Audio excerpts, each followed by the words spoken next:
그리고 더 이상 예수를 따르기를 주저합니다. 오히려 다른 환경을 통해서라도 보여지는 만족을 얻어낼 수 있는 내 어떤 존재감의 만족을 위해서, 인정의 만족을 위해서 기회를 찾아서 다른 선택을 할 수 있는 유혹을 받게 됩니다. 어떤 성도는 예수 믿으면서 환경적인 평화와 만족을 얻고 싶은 것은 당연합니다. 죽은 예수 곁에서 예수님이 가셨던 좁은 길과 자기 포기의 길을 가는 것이 물론 어렵습니다. 내 삶에 주님의 은혜가 가득했다고 말은 하지만 사실은 그래서 행동을 하지 않습니다. 그런데 예수님께서는 오늘 우리들에게 너희는 막달라 마리아처럼, 사랑받는 요한 제자처럼 죽은 예수라고 할지라도 예수를 따라라고 말씀하십니다. 그리고 오히려 내가 바라는 예수를 더 이상 이제는 잡지 말라는 것입니다. 이런 과거에 여러분 좋았던 신앙으로 돌아가려 하지 마십시오. 여러분, 내가 좋았던 과거에 머무르지 마십시오. 예수님께서 나를 붙들지 마라 하는 것은 내 과거에 네가 환경적으로 좋았던 그 기대와 바람을 이제는 놓으라는 것입니다. 그리고 더 높은 나의 영원한 영적인 교제로 나아가자라고 말씀하시는 것입니다. 이것은 환경을 넘어선 영적인 교제입니다. 어떠한 상황에도 살아계신 하나님과 친밀하게 교제해서 예수님과 함께 하나님의 자녀가 되는 것입니다. 그러면 그렇게 영적인 차원에서 예수님을 만나고 이루어가게 되면 예수님께서 우리에게 뭐라고 하시는가? 너희는 우리 가족이라고 얘기를 하십니다. 오늘 본문 17절 말씀, 예수께서 이르시되 나를 붙들지 말라. 내가 아직 아버지께로 올라가지 아니하였노라. 너는 내 형제들에게 가서 이르되 내가 내 아버지 곧 너희 아버지, 내 하나님 곧 너희 하나님께로 올라간다라 하시니, 여기서 예수님께서 이제는 제자들에게 뭐라고 하십니까? 내 형제라고 하십니다. 그러면서 뭐라고 하세요? 내 하나님이 너희의 하나님이야. 내 아버지가 너희의 아버지야.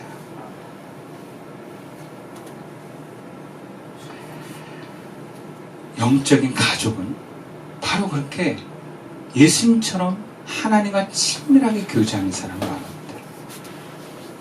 이것은 아무에게나 주어지는 것이 아닙니다. 떡을 먹고 배부르기 위해서 오는 사람들에게 예수님이 영적이란 가족이라고 하는 게 아니에요. 떡을 먹을 게 없어도 내 삶에 뭔가 예수님이 아무런 환경의 복을 내려주시지 않는 것 같아도 여전히 그 자리에 서 있는 사람, 여전히 예수님을 열망하는 사람, 그러면서 결과적으로 예수님과 교제하게 되는 사람입니다. 이런 막달라 마리아가 부활한 예수님을 처음 만났습니다. 막달라 마리아가 그 예수님을 발견한 게 아닙니다. 죽은 예수, 이제는 이 땅에 없는 예수인 줄 알았지만 시신이라도 기다렸던 그 예수님의, 그 마리아에게 예수님이 나타나신 것입니다. 아멘. 우리가 그 예수님을 기다리고 그 예수님을 열망하면 주님은 우리에게 드러나십니다. 요한은 공동체가 위를 덮고 있을 때 이제야말로 환경을 뛰어넘는 신앙의 선택을 통해서 예수님 가족의 친밀함으로 하나님과 더 가까워지는 공동체가 되기를 말씀하고 있습니다. 이것은 우리를 향한 메시지입니다. 우리 시선교회를 향한 메시지입니다. 많은 사람들이 개척교회를 참여하면 더 큰 하나님의 환경적 축복을 기대합니다. 그러나 어쩌면 죽은 예수를 맞이하는 것처럼 환경의 축복이 하나도 안 일어날 수 있습니다. 다른 교회 교인들보다 더 많이 헌신하고 더 많이 헌금했는데 그들보다 내 재산이 늘었거나 그들보다 내가 더 건강해지는 것은 아닐 수 있습니다. 그러나 하나님과 더 가까워질 수 있습니다. 아멘.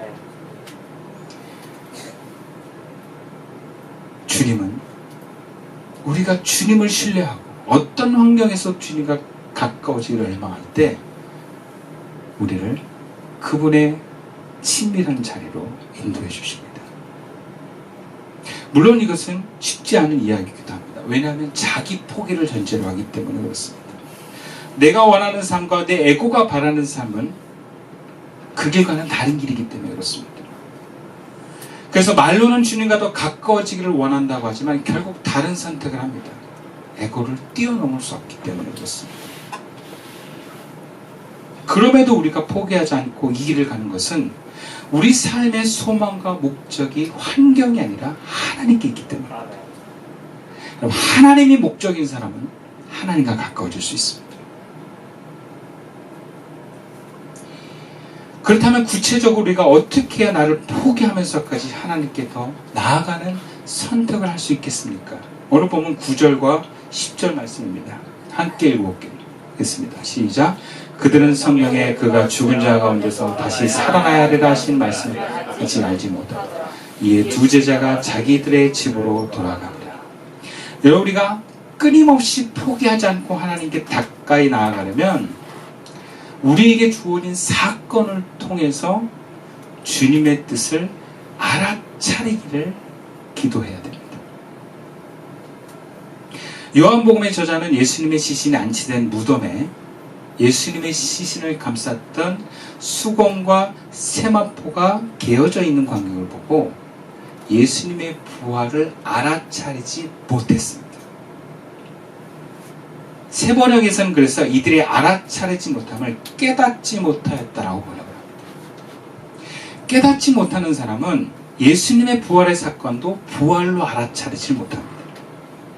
우리 삶에도 깨달음이 없으면, 즉 하나님의 시선이 없으면 나에게 일어난 사건을 올바르게 해석하지 못합니다. 올바르게 해석하지 못하면 결국 에고의 자리로 돌아갑니다. 이 제자들이 깨닫지 못했으니까 어떻게 했습니까? 자기들의 집으로 돌아갔습니다. 여러분, 예수님이 있는 곳으로 간 것이 아니라 자기들의 집으로 돌아갔습니다. 깨닫지 못하면 자기 삶의 패턴과 습관의 자리로 돌아갑니다. 깨닫기를 열망하면 그 자리에 남아있게 되는 것입니다. 우리가 기대하지 않고 바라지 않았던 갑작스러운 사건에, 특히 내 감정이 불편하고 무언가 예상치 못한 사건에, 여러분, 우리는 이 사건을 통해서 하나님의 눈이 떠져야 됩니다. 그것이 깨달아지는 거예요. 이것을 내 경험과 내 지식으로 금방 해석하는 것이 아니라 하나님께 묻는 것입니다. 하나님, 왜 이런 일이 일어난 것입니까? 하나님 뜻이 무엇입니까? 말씀하여 주십시오 라고 기도하면서 기다리는 것입니다. 그러면 보입니다. 아니, 첫 번째는 내가 보입니다. 내 욕심이 보이고, 내 두려움이 보이고, 내 기대가 보입니다. 그래서 그걸 내려놓고 회개하면 비로소 하나님의 말씀이 들려지기 시작합니다. 그것이 깨달아지는 것입니다. 깨닫는 것은 내 에고를 내려놓고 욕심을 내려놓는 것을 전제로 합니다. 그래서 깨달음의 과정에서는 나를 발견하고 회개할 수 있어야 됩니다. 그러면서 하나님의 뜻을 기다리는 것입니다. 그러면 알게 됩니다. 그리고 그 알게 되는 순간 하나님이 보입니다. 하나님과 연결됩니다.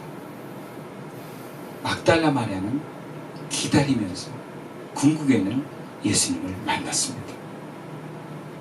우리가 그런 기회를 만나는 것입니다.